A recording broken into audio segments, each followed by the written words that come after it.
Ditelepon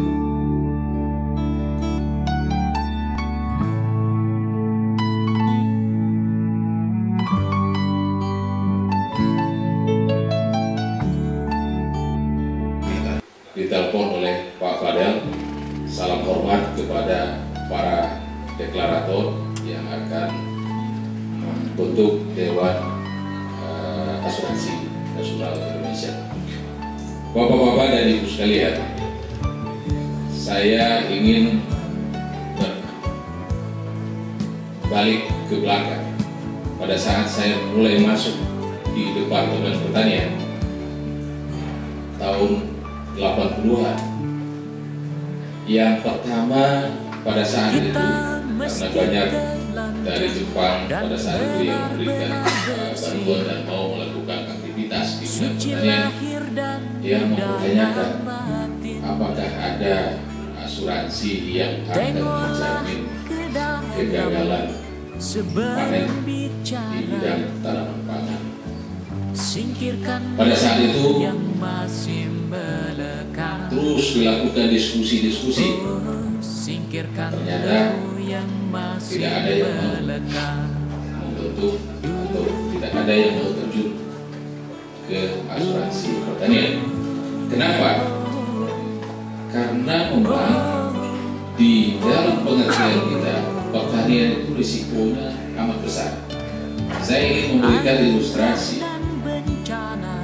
Dari 12 juta lahan sawah yang ditanam di Indonesia, itu yang gagal panen itu di bawah 1%. Artinya risiko gagalnya sedikit.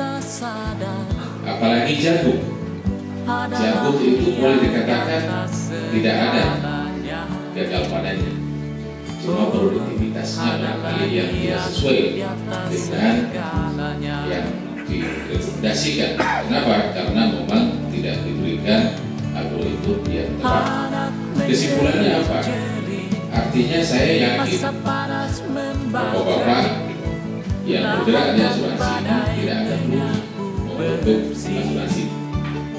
Saya dengan Pak Tejo 5 tahun yang lalu kita berapi-api mengembangkan jagung. Dari orang tidak mengenal jagung sampai sekarang Dewan Jagung, sampai dibentuk Dewan Jagung, sampai ada gubernur jagung, sampai ada provinsi jagung. Artinya begitu yang harus kita lakukan terus-menerus untuk memberikan informasi kepada masyarakat. Oleh sebab itu, kami dari Dewan Jagung menyambut baik adanya asuransi gagal panen. Asuransi pertanian. Kenapa? Karena memang kalau kita lihat sekarang banyak orang yang tidak mau lagi atau tidak kurang tertarik kepada agribisnis tanaman pangan karena mindsetnya seperti itu rugi. Padahal kalau kita hitung kalau jagung saja, kalau dia tanam 1 hektar produksinya 6 ton dengan hibrida, sekarang harganya di pabrik 1.800. Biaya produksi maksimum itu 3,6 tahun 4 juta. Artinya masih ada 100% pendapatan. Di beras, kalau kita menanam beras hibrida, ini lagi demam, Bapak kalau baca koran 3-4 hari yang lalu, kita berbicara hibrida. Hibrida di negara Cina, Filipina, India, itu sudah di atas 14 ton. Dan harga beras hibrida mungkin yang kita makan di sini sudah ada yang campur barangkali dengan beras yang bagus, tetapi lebih enak daripada itu. Itu yang dihasilkan oleh hibrida. Artinya harganya juga petani yang menanam di Kerawang dijual 7.000 paling rendah. Kalau taruhlah produksinya 7 ton, berapa rupiah? Artinya untung kan gitu. Jadi saya mengatakan tidak akan rugi kita bergerak di bidang agribisnis sekarang, karena mindset kita itu harus berubah. Kalau dulu mungkin teknologi belum berkembang, tapi dengan adanya kemajuan teknologi sekarang, tingkat risiko itu sudah sangat sedikit, sangat minim. Sehingga dengan demikian, asumsi bahwa risiko besar di bidang tanaman pangan pertanian itu mungkin sudah harus kita hapuskan di dalam pemikiran kita. Nah, memang kalau asuransi ada, kemudian pelaku bisnis juga ingin masuk ke dalam pertanian, ada satu yang saya lihat Pak Adi yang belum terjadi pada saat ini. Banyak investor-investor karena harga jagung bagus, akibat daripada negara lain tidak melakukan ekspor ke Indonesia karena dirubah menjadi etanol, sehingga harga jagung naik. Banyak investor yang mau nanam jagung di Indonesia dalam skala besar. Tetapi apa yang terjadi? Ternyata HGU kita itu tidak ada untuk tanam jagung. Ironis. Nah, inilah barangkali tugas kita yang ada di ruangan ini, bagaimana kita menciptakan adanya HGU untuk pertanaman jagung atau komoditi tanaman pangan. Yang ada hanya untuk karet, karena untuk sekian puluh tahun, tapi tanaman pangan hanya semusim. Ini barangkali kalau itu bisa, pengusaha masuk, kemudian industri masuk, resiko kegagalan di minimal oleh asuransi ini, saya rasa makmur negara ini, tidak ada yang lagi kita impor. Ini kita katanya negara agraris, tapi kita semuanya impor. Ditambah dengan asuransi, barangkali akan lebih banyak lagi aktivitas di bidang pertanaman pangan ini, khususnya jagung. Mungkin itu barangkali. Sekali lagi kami mengucapkan banyak terima kasih dan selamat kepada Dewan Asuransi Pertanian ini. Wabillahi taufiq wal hidayah. Wassalamualaikum warahmatullahi wabarakatuh. Selamat sore, salam sejahtera teman-teman.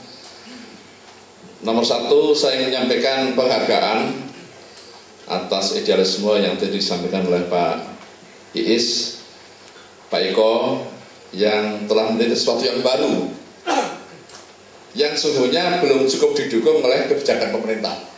Justru Anda lebih dulu dari kebijakan pemerintah. Saya juga ingin menggarisbawahi yang disampaikan Pak Sola tadi. Pak Iis, pertanian itu risikonya kecil, Pak, karena teknologi itu sudah begitu maju. Tingkat risiko padi itu di bawah 1%. Jagung lebih kecil dari padi. Kedelai mungkin lebih besar, tapi penanganan hama sekarang juga sudah maju, Pak. Jadi asumsi bahwa pertanian itu risikonya tinggi dengan asuransi itu perlu diperiksa, tapi harus dimulai dulu, Pak. Jadi kita semua menghargai keberanian Pak Iis, meskipun punya asumsi risiko tinggi, tapi good news-nya sebenarnya nggak itu tinggi, Pak, dibanding mobil atau yang lainnya. Dan keduanya, skalanya itu besar. Mungkin kalau cari skala ekonomi yang raksasa, ya pertanian ini. Semua negara di dunia yang maju itu dulunya basisnya pertanian.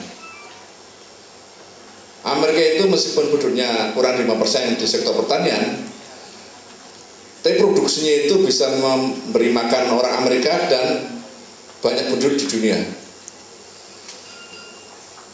Saya baru pulang dari Korea, ini untuk Pak Sola.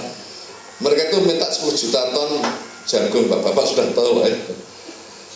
Dan keduanya, saya diminta pidato di satu pertemuan investor di Seoul, ada 320 investor. Jadi pendekatan saya begini, karena mereka itu mengundang saya karena ingin bicara masalah teknis yang detail, Pak. Saya kalau resmi itu mungkin tidak begitu teknis.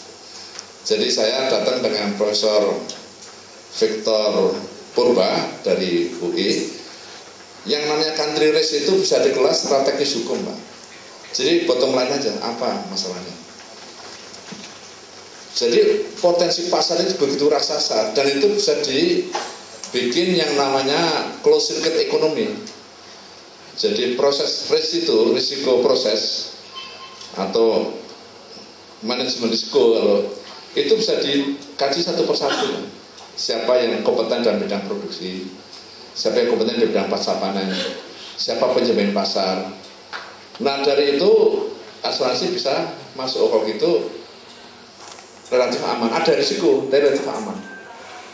Kalau harus masuk, perbankan masuk, Pak. Sekarang ini untuk padi kita menghasilkan 34 juta ton beras, Pak, ya kira-kira ya. Dari loss efektif 8,3, loss panen 12 juta kira-kira. Kalau harga pokok padi per kilo kita sebut misalnya 3.000 ya, itu kan sudah 100 triliun. Kalau saya tanya berapa kredit ketahanan pangan yang untuk padi, itu sekitar 400 miliar, Pak Solah. Jadi 0,4% bantuan dari perbankan kepada petani yang beri makan kita semua, Pak. Ini kan tidak adil. Yang bikin bangkrut perbankan dulu itu bukan koperasi, bukan petani. Nggak ada orang koperasi Pak lari uang ke Hongkong, nggak ada. Nggak ada petani ngambil BLBI itu buatan wonten, Pak, nggak ada. Tak ayah, Pak, nggak ada itu. Jadi sebenarnya mereka ini orang yang terpercaya, Pak. Kerja tanpa diberi fasilitas pemerintah, tidak pernah dapat obligasi, dan mereka memberi makan kita semua. Seandainya asuransi jalan, Pak, berapa besar uang asuransi bisa kita kumpulkan, Pak? Dengan risiko juga 1%.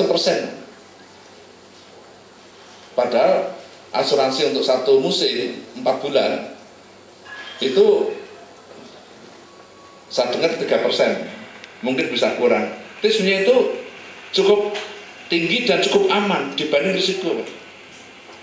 Ya kalau risiko 1% ya asuransinya kira-kira tidak jauh dari itulah kira-kira harusnya. Tapi ini nantilah, karena kalau Pak Eko berhasil ngajak dengan motivator utama Pak Insanar Burhamsah ini, itu sebuah terobosan baru, Pak. Bukan untuk jagung di Konawe saja, Pak Isan. Pahalanya itu nanti kalau untuk yang lain-lain di luar Konawe ya, dan di luar komoditi jagung. Jagung pun kita bisa begitu besar yang kita tangani. Nilainya bisa ratusan triliun, Pak. Jadi asuransi apapun kalah, Pak. Ini the good news for you, Pak. Kalah, Pak. Jadi pahalanya besar, Pak. Ini menjelang Ramadan, Pak. Jadi yang dari itu saya menggaris bawahi sebagai Pak Max Solah itu sebenarnya risiko kecil. Asumsi itu tidak benar, Pak. Memang ada risiko, tapi bukan soal panennya, Pak. Soal pemasaran.